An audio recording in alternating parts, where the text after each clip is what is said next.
तो तुम में अगर शिव से मिलने की तलब उठेगी तो क्या शंकर नहीं आएगा? उठना चाहिए उसको पाने की तलब।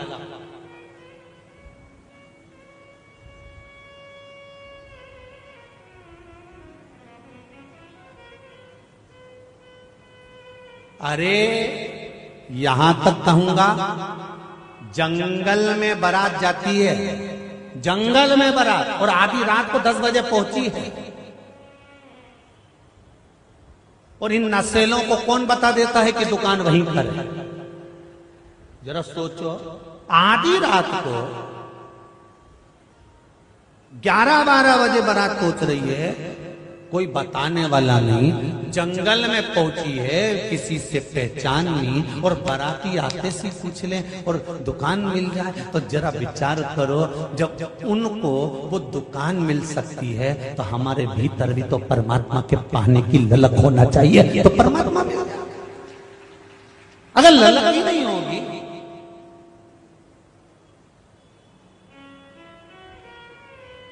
एक हृदय में तमन्ना ललकता उत्पन्न होगी तो परमात्मा मिलता जाता,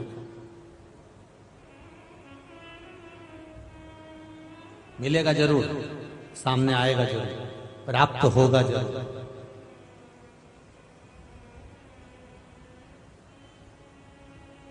इतने पत्र हैं, एक से बढ़कर एक पत्र लिखा है आप लोगों ने, और अपने हृदय का अनुभव लिखा है। हम इसको पत्र नहीं कहते, हम इसको कहते हैं कि बाबा ने जो आपको आकर दर्शन दिया, हाजिरी दी है, मेरे शंकर भगवान ने जो आपके सम्मुख में आपकी दुख की घड़ी में जो आपने उपाय करा, मंत्र का जाप करा, उसका जो फल मिला है, आपने वो दिल से लिखा है, पत्र नहीं है।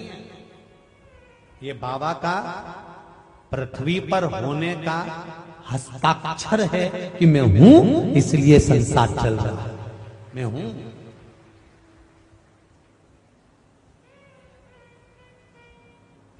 कोई दूसरा नहीं है।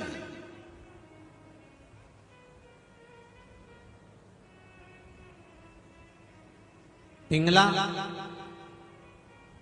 गोरखनाथ जी की सेवा में गई,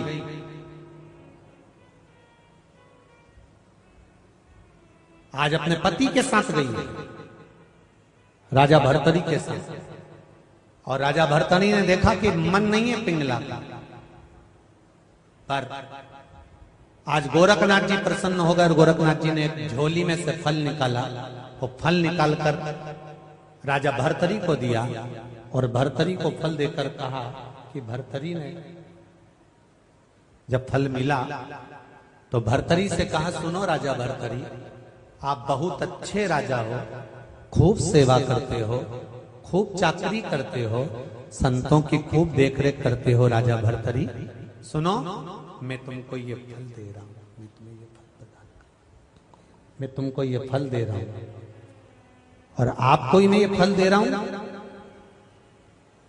इस फल को अगर आप खा लोगे, अंतिम समय तक भी बूढ़े नहीं होगे, जवान की जवान बने रहोगे, सुंदर की सुंदर बने रहोगे। लो ये फल। राजा भर्तरी ने सोचा, इतना सुंदर फल मिला है, मैं जवान बने रहूंगा, बूढ़ा ही नहीं होगा। तो राजा भर्तरी, अब पति को अगर कोई अच्छी चीज मिलती है, अच्छा गिफ्ट मिलता है, ऑफिस गया, बहुत अच्छी चीज मिली, किसको ला कर देगा? बोलो री जी हो, जरा अच्छे से बोलो, किसको ला कर देगा? बहुत अच्छी चीज मिल गई, बहुत अच्छा गिफ्ट मिल गया, बहुत अच्छी सामग्री मिल गई, बहुत अच्छा सामान मिल गया, घर में 4 पुत्र हैं, 4 बेटियां हैं, जिसके प्रति उसका लगाव होगा, जिसके प्रति उसका स्नेह होगा, पत्नी है, जिसके प्रति उसका बहुत प्रेम होगा, वो उसी को देगा। राजा भर्तरी ने सोचा, अगर मैं युवान हो गया, मैं जवान हो गया, पर मेरी पत्नी ये पिंगला अगर बूढ़ी हो गई तो कितनी बुरी लगेगी, मेरा हृदय इस पर आ ही नहीं पाएगा, और मैं जवान होकर क्या करूंगा? नहीं, इस पिंगला को जवान होना चाहिए, अंतिम अवस्था तक ये पिंगला सुंदर दिखना चाहिए।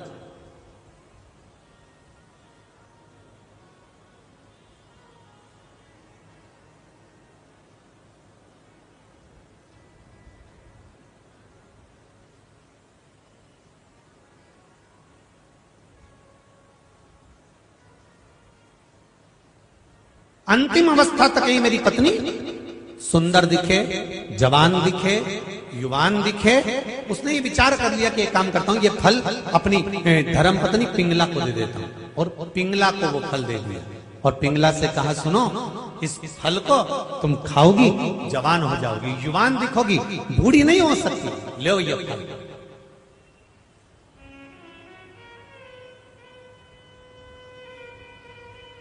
लीजिए ये फल।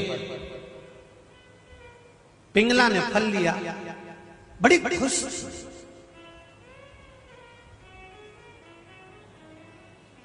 पिंगला ने वो फल नहीं खाया। इस हरिद्वार की हर की पौड़ी की जो कथा है कोई साधारण नहीं है साहब। हर कोई नहीं आ जाता हर की पौड़ी। कथा का नाम है हर की पौड़ी शिव महापुराण कथा, हरि का द्वार शिव महापुराण कथा। तो आपको मालूम होना चाहिए कि हर की पौड़ी कब बनी थी, किसने बनाई थी, हर की पौड़ी का मतलब क्या है। हरिद्वार तो तुम हर बार आए, पर तुम्हें मालूम क्या था? तुम तो सोचे गंगा का घाट है, हरि का द्वार है, हरि के द्वार जाना है। पर हरि का द्वार से नहीं, भरतरी का हरि लिया है। भरतरी, भरतरी का पीछे का शब्द हरि आया है और उसकी पौड़ी बनी, उसका सीढ़ियां बनी है, उसके नाम पर चल जाओ, उसको पहचानो। क्यों, किस लिए? आने वाली पीढ़ी पूछेगी, माँ कहां गई थी? हरिद्वार। उसका मतलब क्या होता है बताना पड़ेगा आपको कि इतनी बार मैं हरिद्वार गई पर मुझे मालूम नहीं पड़ पाया कि हरिद्वार का मतलब क्या है। मैं तो गई और गंगा नहा कर आ गई और लोगों ने कहा कि हरि का द्वार है, जाओ नहाओ, पर उस हरि संबोधन को मुझे जानना है। क्या भगवान विष्णु के नाम के हरि के संबोधन से जुड़ा गया है कि भरतरी के हरि के नाम से जुड़ा गया? उस संबोधन को मुझे पहचाना।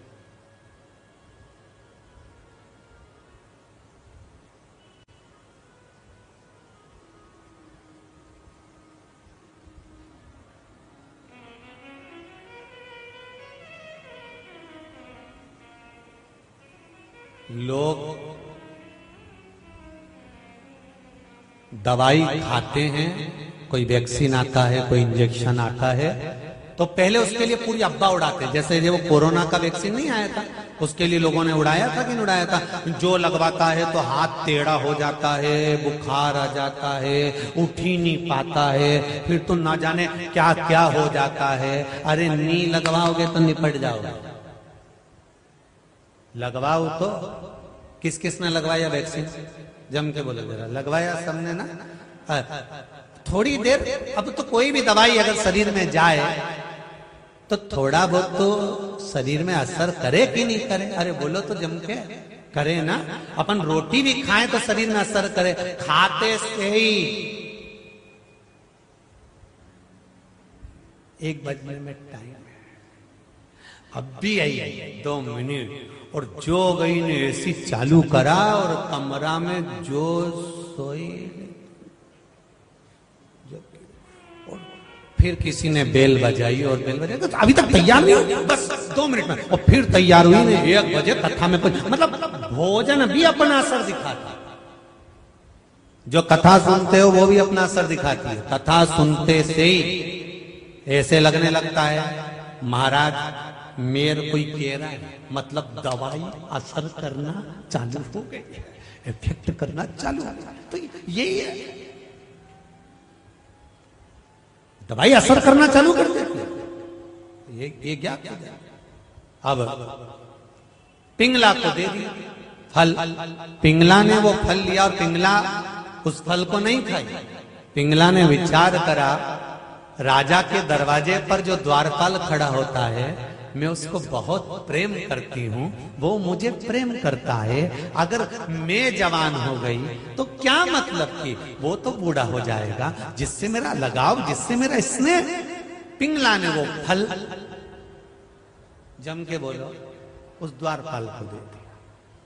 द्वारपाल के पास फल आया, क्या जोरदार फल मिला है।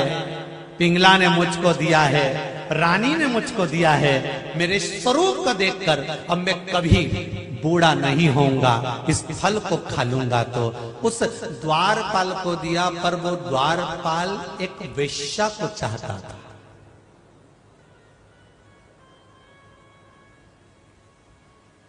वो द्वारपाल एक वेश्या से स्नेह करता था। फल आया द्वारपाल के पास, फल द्वारपाल के पास से वो वेश्या के पास पहुंच गया। द्वारपाल ने सोचा अगर मैं जवान हो जाऊंगा, मैं सुंदर हो जाऊंगा, मैं युवान हो जाऊंगा, पर वेश्या तो बूढ़ी हो जाएगी। वो वेश्या के पास फल पहुंच गया। वेश्या के पास फल आया और उसमें पत्र लिखा हुआ था, ये वो फल है जो खाएगा जवान हो जाएगा, युवान हो जाएगा, सुंदर बना रहेगा, अंतिम क्षण तक, प्राण छूटने तक, मृत्यु के घाट पहुंचने तक भी उसको बुढ़ापा छू नहीं सकता। ये फल आया है, लो। और वेश्या ने वो फल लिया। ज्ञानी थी वेश्या, कहीं सत्संग में लगी रहती थी, भजन में लगी रहती थी। बोल काशी विश्वनाथ भगवान की जय। शिव कथा कर रहे हैं। मर्दा परिवार भी स्वामी जी का एक स्वागत करे। शंभु शरणे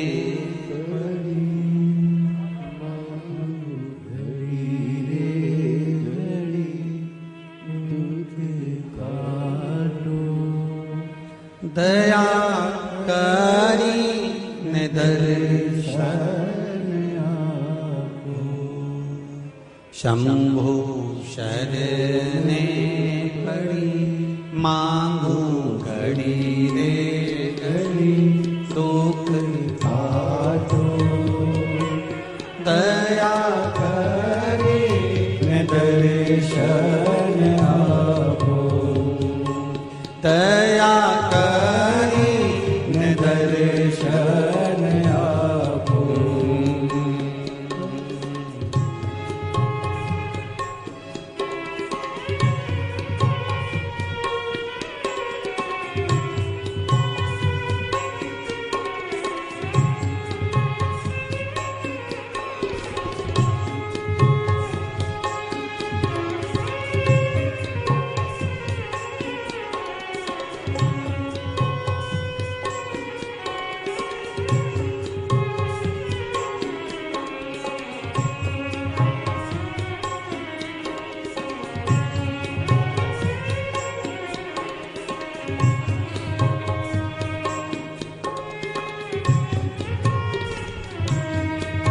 बोल काशी विश्वनाथ भगवान की जय। हर हर महादेव।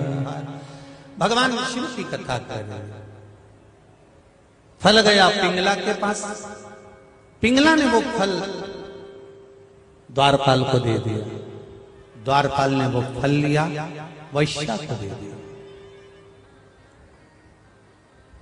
वैश्या सत्संगी थी, कीर्तनी थी, उसकी चित्तवृत्ति में एक बात बैठी हुई थी,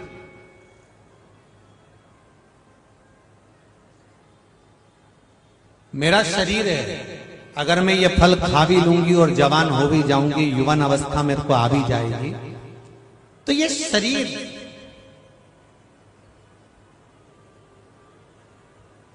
क्या रखना मुझे। हाँ, यदि फल राजा के पास पहुंच जाएगा ना, और राजा यदि जवान हो जाएगा, राजा यदि युवान हो जाएगा, तो पूरा राजपाट सब अच्छा चलता रहेगा। इसलिए इस फल को मैं राजा के पास भेज दूं, ये फल मैं राजा के पास भेज दूं।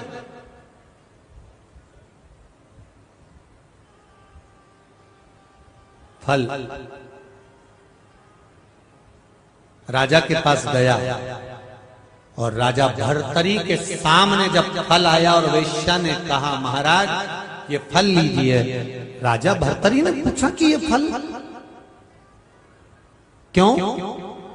ये वो फल है जिसको खाने के बाद आप युवान हो जाएंगे।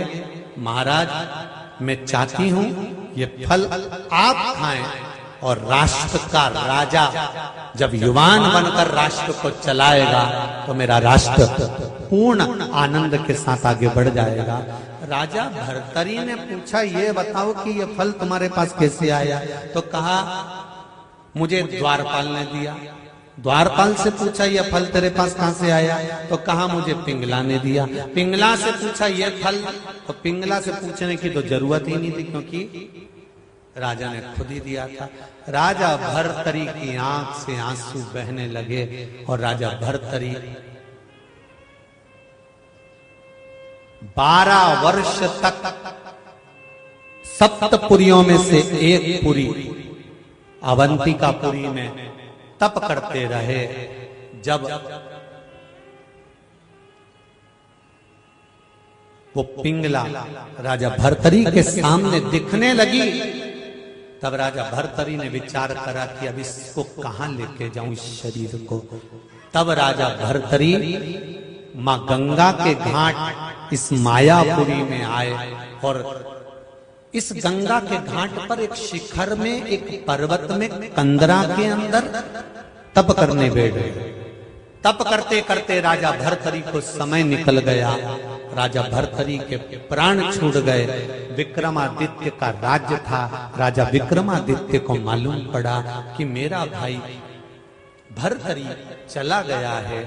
जिस गुफा में बैठकर राजा भर्तरी ने तप करा, उस भर्तरी की गुफा से लेकर गंगा के घाट पर रोज भर्तरी नहाने आते थे, तो वहां से वहां तक की पौड़ी बनाई गई और सीढ़ी बनाई गई। उसी पौड़ी को भर्तरी की गुफा तक लिया गया। भर्तरी के आखिरी में आता है हरि। आप बोलकर देखिए, भर्तरी तो आखिरी में आता है हरि, और पौड़ी बनाई गई तो इसका नाम हर की पौड़ी रखा गया। ये वो हर की, जहां गंगा के घाट पर राजा भर्तरी ने बैठकर भगवती स्मरण करा, ये वो हर की। ऐसी पुनीत पावन हर की पौड़ी पर अपन सब शिव महापुराण की कथा श्रवण कर रहे हैं। हमारे बीच में संत शिरोमणि पधारे हुए हैं, आदरणीय राम कथा के रसिक वक्ता परम पूज्य चिन्मयानंद जी बापू। आपके मुखाग्रविंद से मर्दा परिवार के लिए और आप सब जो आए हैं उनके लिए शुभाशीष लेते हैं। उसके बाद कथा की ओर फिर आगे बढ़ेंगे। मैं सूचना दूं